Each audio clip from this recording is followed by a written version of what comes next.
Hello guys, welcome back to our channel future bit by Shurupriyo. तो guys, आज का topic आपके लिए बहुत ही ज्यादा हेल्पफुल होने वाला है, क्योंकि अभी तक बहुत सारे लोग अपना सैलरी को अच्छे से मैनेज नहीं कर पाते। आपको अपनी सैलरी तो मालूम है, लेकिन वो कहाँ कहाँ खर्चा हो जाता है वो आपको पता ही नहीं चलता। महीने के शुरू में जब सैलरी क्रेडिट होती है तब तो सब ठीक है, लेकिन 15-20 दिनों के अंदर पूरा पैसा कहाँ गायब सा हो जाता है। क्या ये आप सभी के साथ होता है? मुझे कमेंट करके जरूर बताना। तो कैसे इस साइकिल से बचे, कैसे एक अच्छी और बेटर फाइनेंशियल प्लानिंग करें जिससे आप अच्छे से सेविंग भी कर पाओ और आपकी डेली लाइफ में कोई रुकावटें भी ना आए। एक इमरजेंसी फंड, एक फैमिली इंश्योरेंस, एक लाइफ इंश्योरेंस और भी बहुत सारे फंड्स आप इजीली क्रिएट कर सकते हो, ये रूल अगर आप फॉलो करो तो। और आपके फ्यूचर के लिए इन्वेस्टमेंट, ये सब कुछ आप अपनी 15,000 की सैलरी में कैसे मैनेज करोगे, ये आज के इस वीडियो में हम डिटेल में डिस्कस करेंगे। आपकी सैलरी 15 या 20 हो, फॉर्मूला एक ही है, सिर्फ आपको डिसिप्लिन तरीके से ये कंटिन्यू करना है। तो इंट्रो को और बड़ा ना करते हुए चलिए शुरू करते हैं।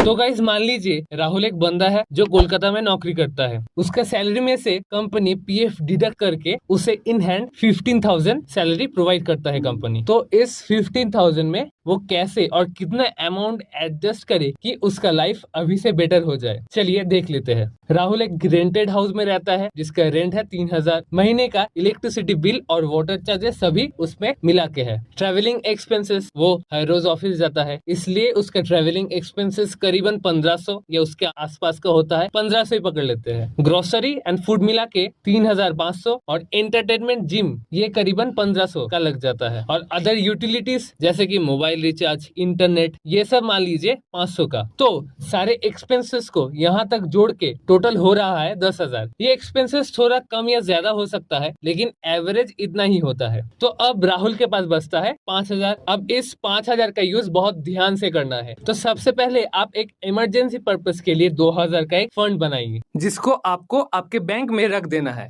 ताकि जरूरत पड़ने पर तुरंत काम आए वो फंड। ध्यान रखिए, इस फंड को बहुत जरूरतों पे ही सिर्फ इस्तेमाल करेंगे। अब नेक्स्ट है हेल्थ इंश्योरेंस। तो एक हेल्थ इंश्योरेंस आपको बहुत सारे मेडिकल इमरजेंसीज और कुछ प्रॉब्लम से ये बहुत हेल्प कर सकता है। अब बाकी रहा 2,000। ये बचा हुआ अमाउंट आप सीधा म्यूचुअल फंड में एसआईपी के जरिए इन्वेस्ट कर सकते हो। अगर हम एक कंजर्वेटिव 12% का एनुअल रिटर्न पकड़ के और इस इन्वेस्टमेंट को हर साल 10% स्टेप अप यानी कि बढ़ाते रहे, तो देखिए यहाँ पर आपका इन्वेस्टेड अमाउंट का रिटर्न कितना मिल सकता है। तो आप टोटल 20 साल का एक एसआईपी किए हैं, तो पहला 5 साल आपका टोटल इन्वेस्टेड अमाउंट होगा 1,46,000 के करीबन, और रिटर्न मिला के आपका टोटल कॉर्पस बनेगा 1,93,000 का। अब अगला 5 साल यानी यहाँ पर आपका 10 साल कंप्लीट हुआ, ये अमाउंट बढ़कर हो जाएगा करीबन 6,50,000 के करीब। अब सीधा 20 साल के बाद देख लेते हैं। लॉन्ग टर्म कंपाउंडिंग का असली जादू यहाँ पर आपको देखने को मिलेगा। आप 2,000 का एक एसआईपी स्टार्ट किए थे और आप वो अमाउंट अगर हर साल 10% करके इंक्रीज करोगे और कंसिस्टेंसी से करोगे, तो 20 साल के बाद आपका टोटल कॉर्पस बन जाएगा 37 लाख यानी 40 लाख के आसपास। तो देखा गाइस, कैसे राहुल ने एक छोटा सा अमाउंट को कंसिस्टेंसी और डिसिप्लिन के साथ इन्वेस्ट करके 20 साल के बाद करीबन 37 से